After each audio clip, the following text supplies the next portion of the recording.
Hello, friends of the paranormal. I'm your co-host, Stu, and I'm here with the paranormalist, Patty Wilson. Patty, how are you today? I'm doing great. It's a beautiful day out, and I've got some amazing stories to tell. That's wonderful. Yeah, as we're recording this, it's the 1st of June, and summer still has not arrived in Pennsylvania. Uh, I don't know what it's going to take, but it'll get around eventually. I've never worn snowshoes in July in Pennsylvania, so we'll see. Uh, for those of you who are just joining us, we thank you very much. I've noticed our listenership and our subscribers have increased, which we really thank everyone for that. Please spread the word of mouth. I mean, we don't do any kind of advertising or anything like that. We have our Facebook groups. We have a couple of those, and the links for those are down in the description. Same as for our email address and other links for the podcast. And if you would also be so kind as to click the like, the thumbs up or whatever metric. Like if you're listening on audio, I think it's a star system or something like that. At least Spotify has a star system that you can choose. And with that, I'll ask, what's our topic for today? We are beginning the deep dive into Appalachian. Okay, so this is the one we had the teaser, Yes, we're which we did one starting. story. Yeah, Okay, we're starting through that. I wanted to wait till we made the transition so that we could keep it kind of clear and seamless. got it. Mhm. So, so I want to start out with a little bit about the Appalachian Mountains. So the Appalachian Mountains are the oldest mountain chain in the world. And what people don't realize about the Appalachians is that they are dying. Over the centuries, mountains age and move and, slightly, and they change. And these mountains are humbled, if you will, by time and weathering and what have you. And slowly they're changing, as all things must change in time. So we don't think of them as though they're something that has a lifespan, but everything has a lifespan. And what we don't think about is that these mountains house secrets, lots of secrets. They have mysteries and monsters and witches and all kinds of amazing things. The monsters of the Appalachian Mountains are older than the Cherokee, the Lenni Lenape, or any of the other nations of Native people who live there.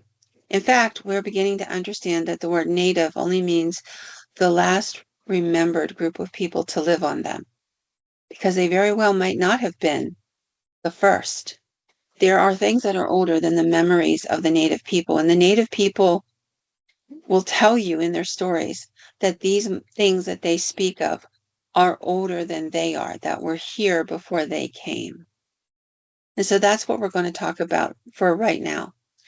This time I wanted to focus mostly on the dark things of the Appalachian Mountains, the things that we don't think about, but those are the things that are. So among the Cherokee, there are stories. And one of the stories that has survived to this time is something about an entity called Spearfinger. Spearfinger is a being that the Cherokee people said was already on the mountain when they came here. And this figure presents itself in the guise of an old woman with long gray-white hair, sharp features, thin, almost starved looking.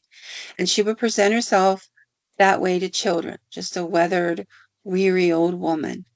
And often she would present herself to a child who was alone for whatever the reason, whether they wandered off or were out looking for kindling for the family fire or whatever.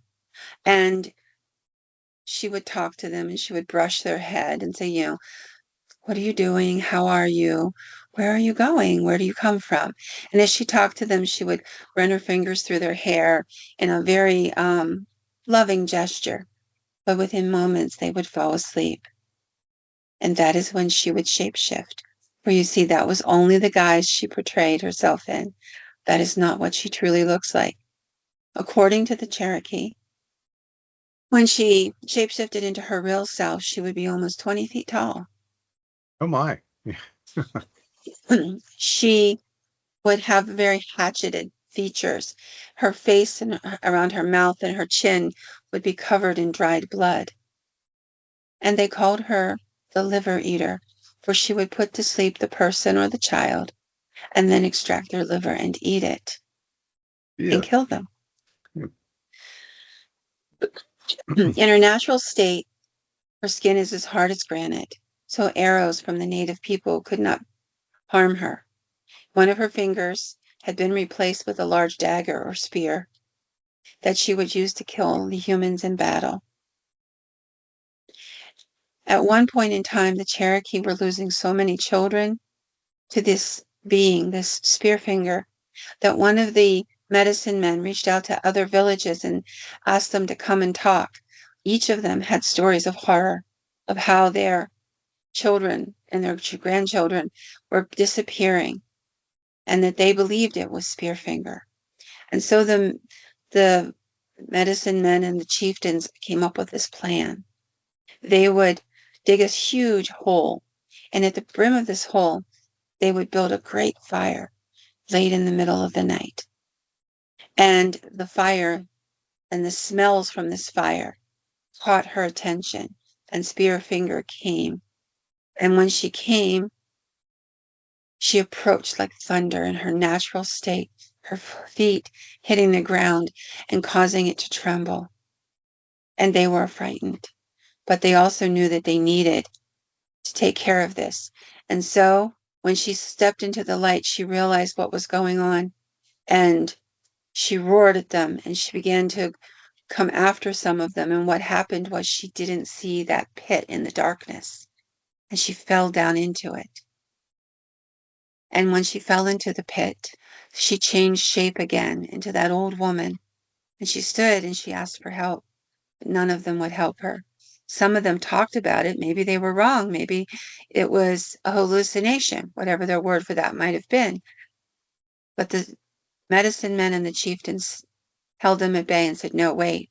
And she decided to shift again back into her normal self. The men took arrows and they tried to pierce her skin, but they bounced off. She threw a hand over her heart, and they tried again, and nothing worked. Now they didn't know what to do. They had her trapped in a great big hole, but sooner or later, something would have to give. A little titmouse came down out of the night sky, and in the light of the fire, they could see it, and it landed on her shoulder, and it tweeted and tweeted. And they thought, if we hit her in the shoulder, the titmouse is telling us it'll work. So they set off a volley of arrows, but it did not. And they grabbed the bird as it flew out and they cut its tongue short because it had lied to them and told them that it could protect, that they could kill her this way. And at just that moment, a chickadee came out of the darkness and landed on her hand, and they could see it. And then one of the medicine men shouted, shoot her hand, for it was over her heart. And at just the right second, the chickadee lifted up, and they shot into her hand just as she was beginning to morph again. And in that altered state, the arrow went through her hand and into her heart, and she collapsed, and they covered her with earth. Now, did she die? Most likely not, for she's still seen in the woods. But they now know that when she shifts her shape is when she's vulnerable. And from that day to this, it is believed that when a chickadee appears for you, they are bringing you good luck and trying to keep you safe, as that chickadee did so long ago. Now, that might sound like more of a story or a legend about a bird, but that creature exists. And if that's not good enough for everybody, let's take a look at a few other creatures that are floating around out there. I'd like to interest you in one of these that I had never heard of until very recently. I've been doing a really big deep dive. Have any of you ever heard of something called a smoke wolf? Nope. So these creatures travel in packs. They are described variously as wolves made of smoke or as malevolent real wolves that are huge, and they travel together covered in this smoky mist that follows them wherever they go, or that they can then vanish into this mist and become part of the mist. There are a couple interesting stories about them. The first thing that is known is that there was a man who had sightings of them on his property in the Appalachians, and he said the first thing he learned was that they kill for fun, and that the only thing he ever found that would cause them to flee was if you rattled chains, the loud sound of chains rattling. And I thought that was really interesting. So there is a group called AIMS, AIMS. It's Appalachian Investigators of Mysterious Sightings. And recently, their leader, John Tice, was in Taggart Valley, West Virginia. And according to the article, these large wolf-like creatures with red eyes appeared when they were attempting to remove the native wolves from the valley. And according to them, the last known wolf was killed in the early 1900s in this valley. So where these wolves came from, nobody seems to know. But this group attempted to move them, and then these big red-eyed wolves appeared in a massive mist and came running out of the mist, tried to attack them, and then literally in mid-leap would turn into smoke and disappear.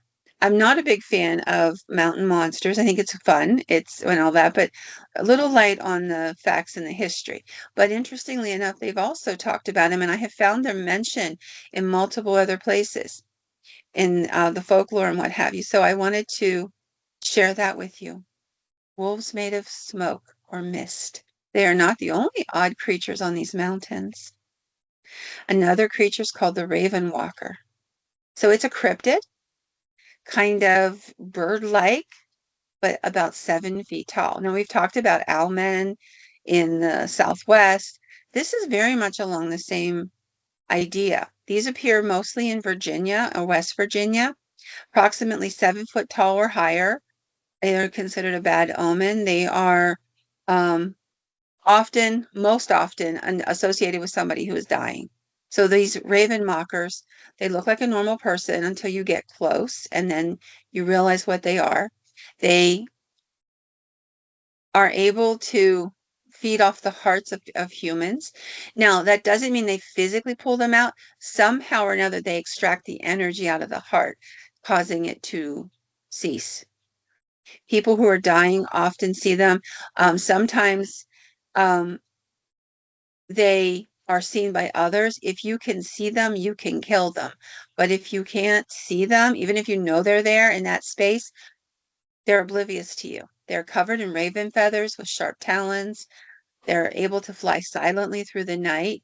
They hunt.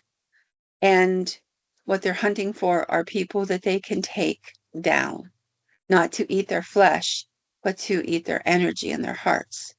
So the raven mockers, they are old. Even in the Native American folklore, they were talked of as being old before they came.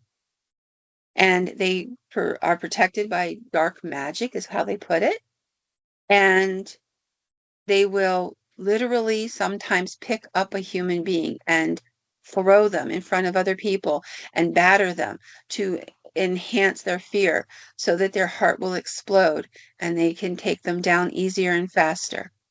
And they are really a very terrifying thing. So it is believed they can fly through the air, wings outstretched with their arms under the wing, is part of the wing. And they are so ferocious, all other witches and monsters, cryptids, will avoid them. Medicine men are known to be able to use special herbs to be able to see them. And there are stories of a particular medicine man named Tozongiwi, who means he who covers his face. And these spirits they call the death spirit, or the death caller, or the heart eater.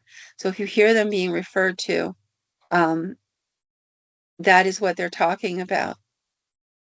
There are stories of many stories of medicine men who did this for them. And I just thought it was an interesting part of it. Now, these raven mockers are jealous, afraid to come anywhere near the medicine men, and that's why the medicine men sit with people whenever they're ill, so that they can keep them safe. There is a story of a Native American, a Cherokee man, a young man who was on his way home and from a hunt, and it got dark, so he knew there was an old abandoned shelter, and he decided to take up residence there for the night. While he was in the shelter, he was laying back in the back corner in the darkness, and an old man and an old woman come in, and the old man said to this woman, "Did you have luck?" And she said, "None. Too many doctors watching. Did you have luck?" I got what I went for," said the man. "There is no reason to fail, but you never have luck. Take this and cook it, and let's eat it." She fixed a fire, and the young man smelled meat roasting, and he thought it smelled sweeter than any he had ever tasted. He peeped out, opening just one eye, and he recognized that it looked like a heart on a stick. Suddenly the old woman said to her husband, "Who is in the corner?" "Nobody. It's just a shadow." "Yes, there is," she said. "I heard him." And she stirred the fire, and it blazed up to light the space. And there was the man in the corner. He kept quiet, pretending to be asleep. The old man made a noise at the fire to wake him, but the boy did not stir. The old man came over and shook him, and the young person sat up and rubbed his eyes as if he'd been sleeping the whole time. And then, at just that moment, the daylight began to break and stream, and the woman set about finishing the meal, and the hunter could hear her crying. And she said, and this boy said, "Is that your wife crying?" The old man said, "Yes. She has lost some of her friends lately, and she feels lonesome." But the young man knew that the crying was because he had heard them talking, for she was afraid now he would tell the medicine man. And when they were done, and the breakfast was laid in front of the old man, the woman gave to him a bowl of corn mush and said, "Eat." The young man said, "I cannot eat. I am full. I am not hungry," although his stomach growled, for he knew that if something bad had been placed into that, he would die, and they would feast upon him next. The old man reached out and pulled something out of a bag, and he laid out in front of this young man a piece of beadwork, and he said, "Take this and tell nothing of what you heard last night, because my wife and I are going to go away." The young man took it, but when he came to a creek, he threw it in, and then he went to his settlement where he told the whole story, and a party of warriors went back, and they killed the raven mockers. And when they reached the place, it was 7 days from the first night, and they found the old man and the old woman laying dead in the house. They set fire and burned it, and all the other witches gathered outside to watch the burning of the raven mockers. There are raven mockers, they say, in the mountains to this day, and people on occasion claim they see these crazy creatures. Add that to another ever-growing list of places I'm not going. Thanks a lot. You're very welcome. I'm going to add a few more just so you know. Oh, So the one thing I found, the one creature I found that was really interesting to me on multiple levels was something called the silver giant. The silver giant is a creature from, again, Appalachian folklore. He's a massive humanoid. Now, this is why I found it interesting. This being is described as two separate things. There's got to be two different ones, and you'll understand in just a minute. So it is described as a massive humanoid with shaggy silver fur or hair and eyes that glow in the dark, almost 10 feet tall and over 500 pounds. They're strong and agile. They're solitary predators hunting the mountains. They feed off livestock, wildlife, and humans. Their strength and speed make them almost impossible to fight. Many people believe that the silver giant is a sign of doom or tragedy about to occur. Some believe they can be defeated by magic or divine interventions. Now, this is why I said this being has to be a couple different things. We have that furry one, but we also have a different one, described as a massive human-like figure with silver skin, tall, very muscular, no fur, no hair. Living in the remote mountains, reportedly very silent, appears briefly and vanishes. They encounter this silver giant, and it is believed to be protective, guarding sacred, untouched parts of the mountain that they do not want humans upon. It's mysterious and watchful, but not known to be harmful. It looks like an alien, with the alien head with the big eyes, the small nose, mouth, kind of a deal. But imagine it 13 feet high with huge muscular body covered in silver gray skin, hands and arms longer than down to its knees easily. So it is at least two different types of being that are falling through that name. And when you think about it, think about Mothman, large, muscular, able to fly, and silver. There are also several different types of, I don't want to call them cryptids exactly, almost like UFO type entities that have been seen. And they also describe a silver monster that came out of a spaceship or seemed to be involved in whatever that UFO experience was. So I thought that this one sounds very much like it could be two different distinct creatures falling under one simple name, because the most dominant feature is that it's silver in color. The next one is the devil monkeys. Now, this one I thought is really interesting because it is actually still to a large extent is being cited. So let's talk about it. So this takes place in parts of Virginia. It is a creature that is a baboon-like creature with powerful kangaroo-like hind legs, small pointed ears, and a long tail. It is approximately 7 foot tall, although smaller ones of 3 to 4 feet have also been reported. They're aggressive in behavior, attacking vehicles, and apparently being blamed for the disappearance of pets and livestock. They have been seen since the 1930s. What they were and if they were seen previously, there were no written accounts to go back to the best of my ability. So this one, the first reported encounter was of a predator like this in 1934, South Pittsburgh, Tennessee. And the account says that this mysterious beast leapt across fields with lightning speed, with the ability to jump a distance of 20 feet at a time. And I'm not sure anybody that our listeners will know this, but there have always been stories of what they called the phantom kangaroos in the United States. And for decades and decades, people have reported them. They're very elusive and not very often talked about, but in the cryptozoological world, they do exist. Okay. And one of the best sightings took place in 1959. There was a couple driving through the mountains in Saltsville, Virginia. They were attacked by what they described as an ape-like being that left large gouges in the side of their car. And their daughter describes what happened. She was also in the car. She would have been about 12 years old at the time. So she also, she described what had happened. She talked about this thing moving so fast, coming out of nowhere, literally running with the car going down the road and attacking it. And then right after this first incident where they called the police, there were missing pets and livestock in the area.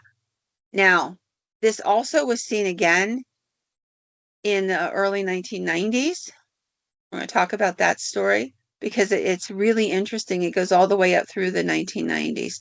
So before we leave the one with the car, I want to read exactly what the girl said. This was the family's name was Boyd. And Pauline Boyd, she describes it as having taffy-colored hair with a white blaze down its neck and underbelly. It stood on two muscled back legs with short front legs or arms. She said this was several days after the incident. She described it. Now, a few days after this was sighted, two nurses in the Saltsville area were driving home from work one morning and were attacked by a creature that ripped the convertible top from their car. Literally. The nurses, terribly frightened, were unharmed, and they have called the police and reported this. And of course, the damage was there. You could see something had ripped the whole thing off. But they had nobody ever could decide what it was. In 1969, a researcher by the name of John Green looked into the accounts of what they called the monkey beast at the time. And in British Columbia, they found there were some sightings of the same type of thing. In 1973, Lauren Coleman, by the way, Lauren's a lovely man. And I know I have talked to him. Lauren he's a cryptozoologist and author. He's highly renowned. This gentleman has got the best reputation in this field you could possibly ask for. And he took reports of 3 black bushy-tailed giant monkeys that were slaughtering livestock in Albany, Kentucky. He mentioned this in an interview on Animal Planet. He said, I investigated this case in depth.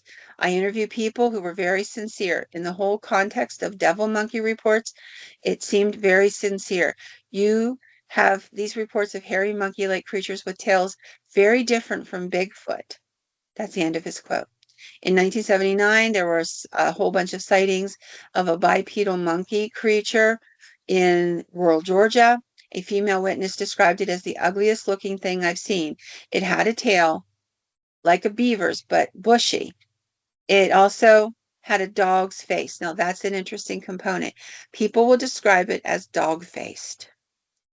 It'll go on all 4 legs, or it'll go on 2. And there are sightings of both. There's also sightings where it will start out on all 4, and you're watching this thing trying to figure out what it is. And let me explain. So there's a gentleman who's chosen to remain anonymous, but on January the 12th of 2006, he entered his home in Chicago, in the city, Chicago, and discovered what he called a devil creature violently attacking his 6-year-old Labrador. The man described the beast as an unusual combination of monkey, wolf, and devil, long fangs, monkey tail, and bright glowing eyes. He said that he remained calm enough to grab a camera and snapped a photograph of it, and that when the flashbulb burst, the creature sprang on its hind legs and ran, pushing him down in the process and going through the open door. He then claimed that there was a spate of animals missing from the neighborhood, and that this was unsubstantiated other than by his eyewitness account. Now, there's something called the derider roadkill photographs, and anybody who's interested in this case really needs to go look at them. They're there. I looked them up today to make sure they're there. They're there.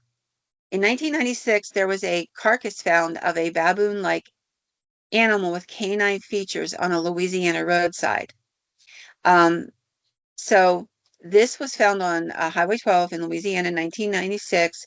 It is described as a dog-like creature with shaggy brown fur, a bald face, ape-like legs, long tail, and sharp teeth. This photograph was taken by Barbara Mullins when she was driving down Highway 12. She thought at first it was a dog until she drove past it, and she recognized that it had an odd face and monkey-like feet. She pulled off the road and had a camera with her and decided to snap a few photographs. She eventually contacted the Louisiana Department of Wildlife and Fisheries and asked them to examine it and see what it was. They said it was a Pomeranian, which makes no sense because the roadkill is the size of a Saint Bernard. And the photograph she submitted and kept a copy of shows an animal that definitely looks a lot bigger than, a small dog. Now, cryptozoologists believe it is the rougarou, which is a werewolf that is said to live in Louisiana, but it also fits the description of the monkey devil. And the photographs are out there. You can find it. The place where let me see if I found that. Yeah, the place I found it was on Tumblr, Cryptids of the World. But just put in derider roadkill photographs. That's what I started with. DERIDDER. Roadkill's one word. Photographs. 1996. And you should be able to find it within 30 seconds. It did not take me long at all.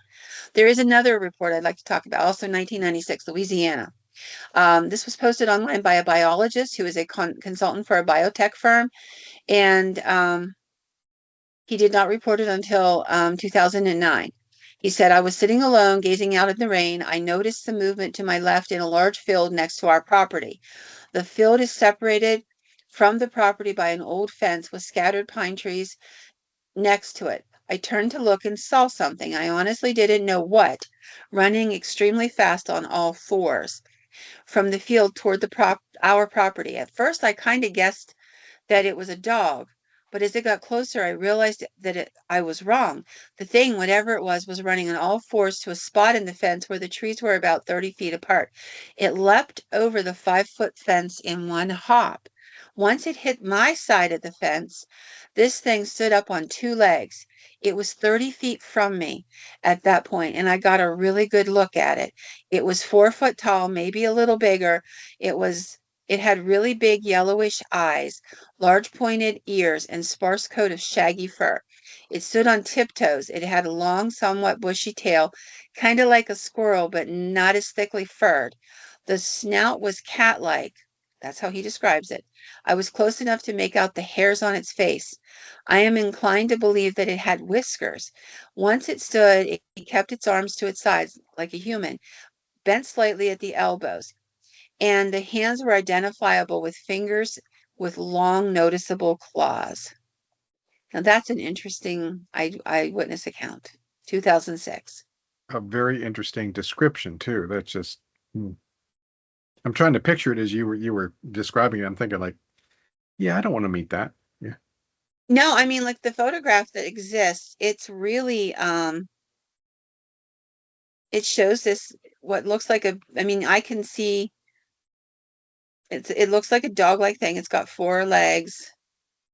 Does not look Pomeranian like when you look at it.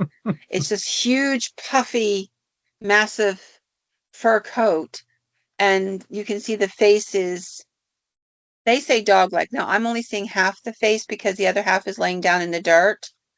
So, and I can't see the tail at all because it's from the front. So you can't see the tail at all. But from the front, it almost looks like a monkey or hedgehog kind of face. But they say whenever you see the whole thing moving, it looks like a dog's face. And again, it's really easy to find. That's why I gave you all the information if you guys want to look it up. Now, what are these things? Where are they coming from? I believe the Appalachian Mountains were haunted long before humanity ever hit them, whatever race of people it would be. And I believe they were haunted by beings that have been on this planet before humanity was even made. And there's reasons I believe that, and we're going to talk about it as we go through these stories, because there's a lot of really interesting material, including the fact that throughout the Appalachian Mountains, there are these amazing tunnels and cavern systems. And on multiple occasions, I mean, hundreds of stories, hundreds. People talk about being stalked by something that comes up out of the ground. They talk about being stalked by something that fades down into the ground. And I'm going to go back to my story of the Ridge Road Monster. That's exactly where my mind was going too. Yep. And I wonder if the silver giant might not be one of those things, because it was gray. I could see how gray and silver could get confused depending on the lighting conditions and what have you. In fact, there are stories of churches being built with trap doors built into the pulpit area, and that people could go down in. And we're going to talk about some of that stuff. There are some insane stories in these mountains about things that predate.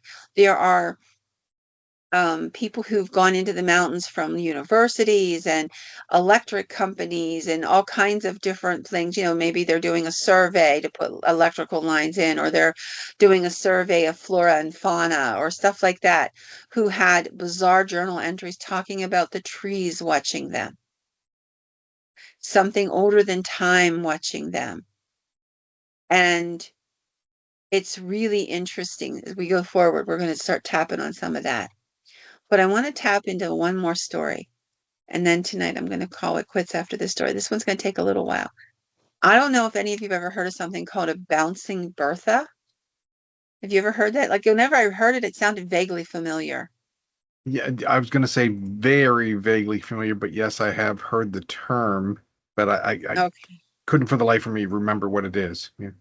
Okay, so I'm going to tell you this story is undeniably real. And by that I mean it was looked at by ministers. It was looked at by the local constabulary where it happened. It was looked at it by news media. There are literally dozens and dozens of articles about it. It made national news at the time. So it was 1938, and there's a little girl by the name of Bertha Seibert, and her family had lived in the Sand Springs, Virginia area since the 1700s. Originally, her folks came, her great great great grandparents came there, took over one side of a mountain, built a little 3-room cabin, set up a little farm, and lived there. That was the family history. Okay. Over the course of time, as the family, you know, increased in size, children and grandchildren, what have you, built other properties on the mountain and down in the town and what have you. So in 1930, I believe it was, the little girl was born. Beautiful little blonde-haired girl. In fact, there are actually a lot of photographs of everything I'm about to tell you because there are newspaper articles that I have pulled a lot of this material out of, and they have the actual photographs from the time from the reporters who went there to investigate. So there is no doubt that this happened. So she's a pretty little blonde girl, very petite, and what happened is she was really fond of her grandfather in particular. And so she would go up the mountain from their house further down the mountain in the afternoons, and she probably took with her some of her siblings because there were several siblings, and she would go up and hang out. And her grandfather would make you these little dolls, and she was very, very attached to him. So when she's about 9 years old, there's a pounding on the door one night. Somebody comes running down, and they're like, to her dad, your dad's sick. Don't look like he's going to make it. I'm heading to town to get a doc. You need to get up there. So dad, jumps out of bed, gets his clothes on, and him and his wife and the kids all pile in, and they get going and they go up the mountain, right? And it's very quickly ascertained that this is the end for Grandpap. Grandpap's dying. So over the course of the next 2 days, there's a vigil. Basically, nobody leaves the house. All the family comes and gathers, and somebody's always sitting with Grandpap. And Bertha wants her chance because she loved her Grandpap so. So she begged and pleaded to be one of the ones allowed to go and sit with him, and she did. And he roused while she was sitting there holding his hand and talking to him. And he said he used to tell her all kinds of stories, and he knew she loved storytelling and stuff. And he roused up a little bit, and he said, Bertha, I got one more story I got to tell you. Somebody got to know. I never told the family. I was hoping it would go away, but with me dying, somebody got to know. So he departs to her this story. In 1796, his family came to that mountain, and they took over one side of the mountain. They cut a farm out of the wilderness and cleared a couple fields. At the top of the mountain, they had heard there was an old woman. They called her a witch, just an old lady living by herself. And they'd see her in the distance, but she never came by them.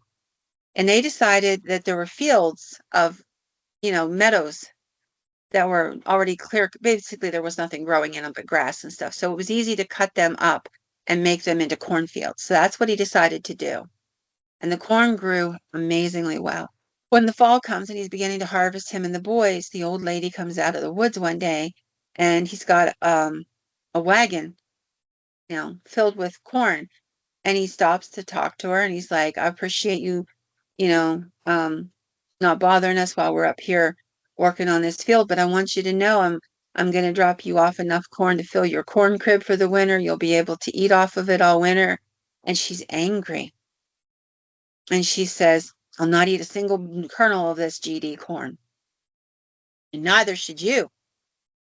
And he's like, why? It's beautiful. It's a great harvest. Best harvest I've ever had as a farmer. She said, there's something wrong with this ground. Something's dark deep in it. And if you eat it, it'll hurt you. Whatever's here was here before the Cherokee got here, and it's still here now. It'll curse you. I'm telling you, it'll curse you. And he couldn't believe her attitude. He couldn't believe what she was saying. And he was like, crazy old witch lady. So, he offered her the grain and stuff, but she didn't want it. And he got to thinking about it. He never saw a chicken around her place. He never saw her out hunting.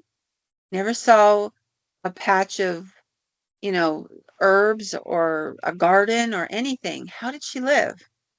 What did she eat?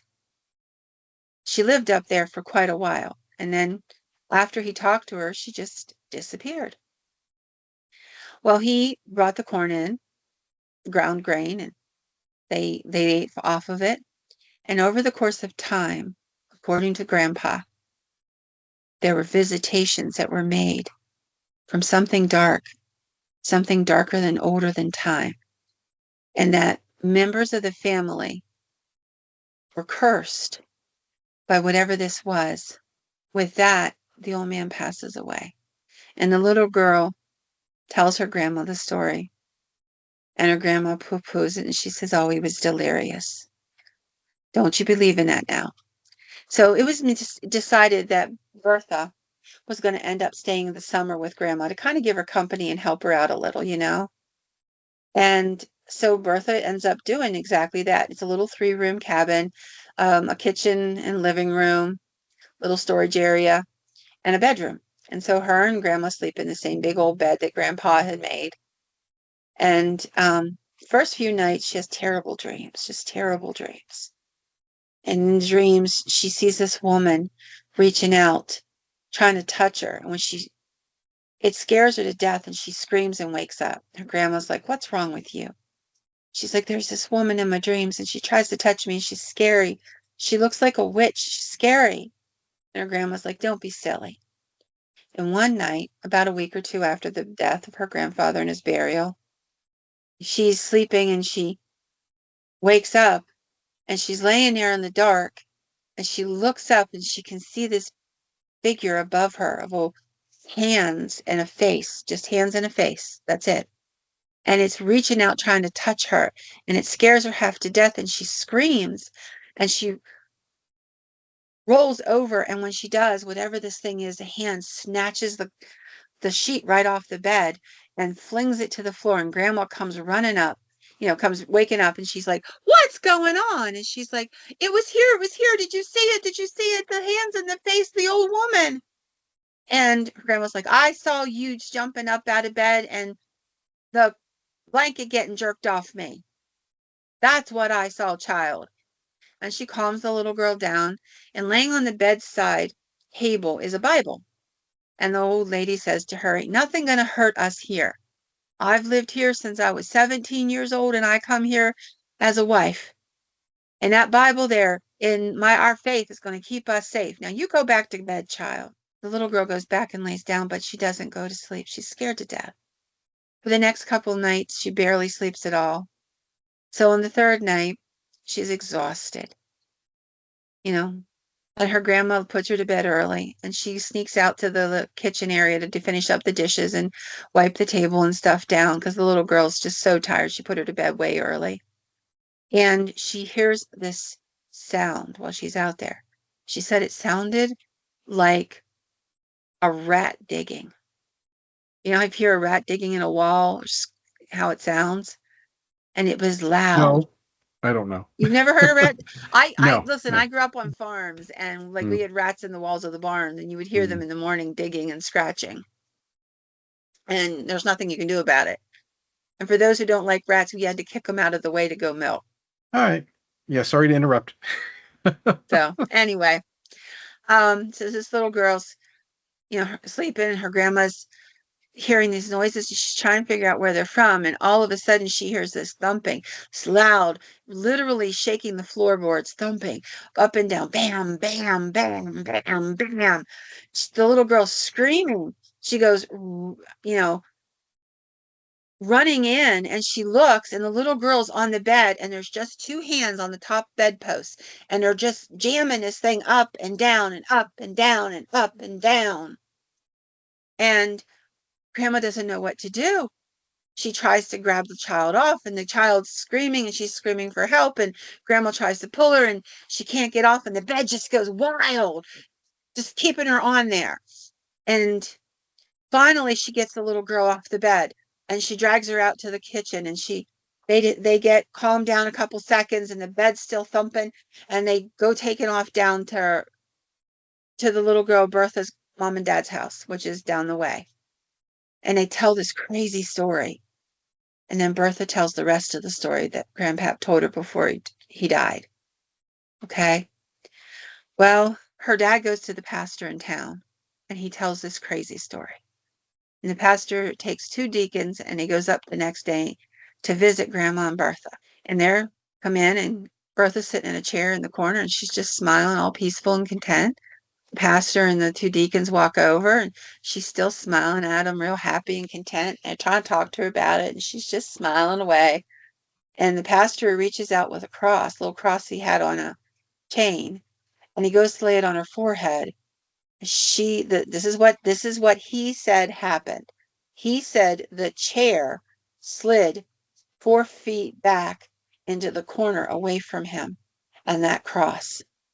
The 2 deacons, well, they were kind of fighting their way through the door because they weren't going to have no party of this. So he goes outside, he calms them down, and he says, we need all the congregation. Go down and round them up. And he stayed at the house with Grandma and little Bertha.